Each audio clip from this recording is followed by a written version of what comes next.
Buzz Levick, a name not only synonymous with just Wartburg College, but the game of basketball as a whole. Growing up, there was hardly a moment when a person would find Levick off the basketball court. When Levick finished high school, he attended Drake University on a basketball scholarship to play under the late coach V. Green. In 1945, near the end of World War II, Levick was drafted and moved to Virginia to start serving his country. It was during his time in Virginia that he met the love of his life, Miriam. After his time in the service, the two dated long distance in the form of letter writing for a year. In 1947, Levick transferred to Lebanon Valley College in Pennsylvania to be closer to Miriam. After 2 years, the couple moved back to Iowa, where Levick finished his degree at Drake. Following his graduation in 1950, Levick began coaching basketball at Reinhardt High School. Throughout the next 15 years, he coached at Leland, Tama, and Newton High Schools. While at Newton, Levick led the team to back-to-back state championships in 1963 and 64. The high school since added Levick's name to the court, and he's been inducted into their Hall of Fame. In 1965, Levick was offered the opportunity to coach collegiate basketball at Wartburg. Levick built the foundation for Wartburg basketball on 8 simple words: listen and hear, look and see, be alert. With that philosophy, Levick led his teams to win 14 Iowa Conference championships during his 28 years as Wartburg's head coach. He was a stickler for making sure you ran the play correctly. He did not like sloppy performance on the court. As none of us players who played a lot and were good appreciated that either, because that's how injuries happen. That's when assignments get missed. And so Buzz was very detail-oriented that way, in a very good way. But we spent a great deal of time on conditioning throughout the season, and also on defense, which I always appreciated and valued very highly, because I'm convinced that defense is critical to a successful season. He had the capacity to do the X's and O's and do those very well. He had the capacity to measure players and to maximize their strengths and minimize their weaknesses. Known for always doing his homework on upcoming teams, Levick would sometimes drive 3 hours away just to watch teams practice and give detailed scouting reports to his players. Coach was on the cutting edge of things back then. He knew how to do things, and he did things right, and he went that extra mile to make sure that everybody was prepared when it come to game time. It was a great relationship. Buzz had a way of preparing you, as I said earlier, but he also had a lighter side. We'd be in the heat of the battle for the Iowa Conference, and maybe something wasn't quite clicking, so he would go back to basics. You know, in the middle of the season, here we were doing drills that we learned in junior high. We're thinking, what possible good could this do? But as it turned out, he was changing some plays, and it was just kind of a stress reliever and something to have fun and fine-tune. Buzz was always prepared. He was an excellent student of the game. He understood what it took to get his players ready in the preseason. When we were preparing for games, he had the scouting reports, so we knew exactly what the other team was going to do. We knew what we were going to do. As a coach, Levick was known for his calm demeanor during games. You would almost never catch him walking up and down the court. He preferred to stay seated and coach from his chair. During a game, you would never know if his team was winning or losing by the way he acted. I was not a yeller, and the same way in practice. I never got on and I guess you'd say bad mouth at the players. In fact, what I would do, I'd just blow the whistle, take the fellow and put my arm around his waist, and we would walk to the other end of the gym, and we'd just visit and say, well, we won't do those things anymore. He'd never scold you, but he'd grab you around the waist. And of course, you know, some of those guys, you know, he'd grab a 6'10" guy around the waist, and he'd look up to him, and he'd smile, and he'd, Schmitty? And it would be like a fable or something. He wouldn't say you did this wrong, but Schmitty, you know, and he would tell a story. Maybe it was about me, maybe it was about one of my players, but it wasn't where he would yell and scream at you. He would look at you and smile and kind of tell a story. Emphasizing the need to be well-rounded, Coach Levick valued academics as an essential component to a successful team and program. During his 28 years at Wartburg, Levick only had 2 of his nearly 150 players not graduate. That is a graduation rate of 98.6%. He was very clear about the fact that he wanted basketball players, but he wanted to recruit people who were serious about their academics. And that was impressive.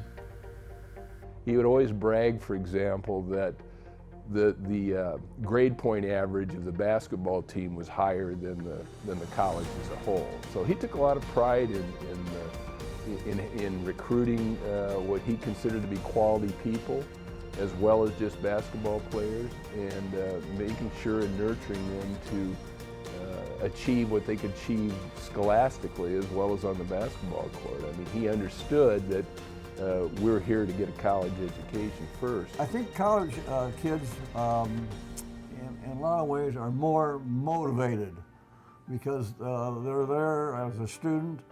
And I always said, you're not coming to Wartburg to play basketball. You're coming here to get an education. The players really work together, and they were very close-knit, in fact. And so it was really enjoyable to work with them, and that's when I found out that there is a great correlation between great students or good students and a good athlete. And if you got both of those, you're going to have a lot of success. With a strong relationship with his players, Coach Levick created a positive environment for athletes to thrive. Levick was more than a coach, he was a mentor. He commanded respect, and the players respected him. I think he modeled a lot of things that good coaches, a lot of traits that they need to have. The great thing is Coach Levick is a very genuine, very sincere person. He's really interested in all his former players. He's interested in the players we have in our program now, and certainly what people do with their life after basketball and after Wartburg College. He wants to sit down and have a conversation with you about the players on the team, about their families. It's more than just basketball, it's about life in general. And through all the relationships Levick has had over the years, it's no small feat that his memory is as sharp as it is today. His memory, you can ask him about a game that took place 35 years ago, and he can tell you what happened. Just amazing. But those of us who came off the bench felt like we had an important role on the team. And through conversations with Coach Levick in later years, it just amazes me how he reflects back on the role that each person had on his team. I'm 62 years old, and I saw him 2 months ago, and he talked to me about the role he thought I had on the team. It was just amazing to me. He would tell stories of former recruits, even recruits that got away, and he can rattle off parents' names and ACT scores, how many years after the fact. With his life being heavily centered on basketball, Levick relied on his wife Miriam to help whenever and wherever she could. This partnership has continued throughout their marriage and is easily noticed by all those who are close to them. Levick himself has said he hopes to live for at least 3 more years so the two can celebrate their 70th wedding anniversary. It was not easy. We tried to cater to him quite a bit, but the kids liked it. They loved going to the games and the wins, and so did we. But everybody said, I bet you're looking forward to this season. I know. You have to take me kicking and screaming into every season because you knew that I was responsible for everything other than basketball. Miriam was very supportive, and that's kind of important because I was very motivated to win. And if we would go and lose, this is where she was really important. And I always appreciated that. And our children realized too that, hey, if Dad loses, don't bother. We don't have a happy weekend. Don't bother. By Monday I was okay. But the next day, Sunday, I was always upset and I didn't like to talk to people. And this is where Miriam really was very, very helpful. I always had the sense that she was there for him as his strongest supporter. You can tell now that how close they are in these later years. It's clear that they have a tremendous marriage. We've just always been there for each other. I try to keep him living as long as I can. She supports me and I certainly support her. So it's been a great relationship. He was always at the games, and she's a basketball expert in her own right. You know, she knows what's going on when it comes to basketball. But they've been together now. I would imagine 70 years maybe, and that's a long time, and that shows that the character of the Levicks. She was totally devoted to the family and to basketball. I think if you're going to be successful, you've got to have a support team like that, yeah.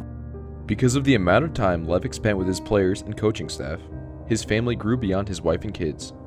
My mother would take us to all the games that she could, and usually that was two games a week. And he made a lot of home visits to basketball players, and so they got to be kind of his family too, because he got to meet their parents and be in their homes. Due to the fact that you're so involved with everybody else when you're a coach, everybody else's lives and families, and sometimes the people that are closest to us are the people that we don't get to spend as much time with as we would like. It also says a lot that a lot of his former players come back to those games just to talk to him. I think just at this most recent Buzz Levick tournament this season, I looked up to where he always sits, and there's, 2 or 3 former players around him catching up at halftime. And with the family that he has created over the years, Levick leaves behind a legacy that transcends more than his success on the court. Following his retirement from coaching in 1993, Levick fought to create an athletics Hall of Fame at Wartburg. In 1996, his hard work paid off, and the first student athlete was inducted.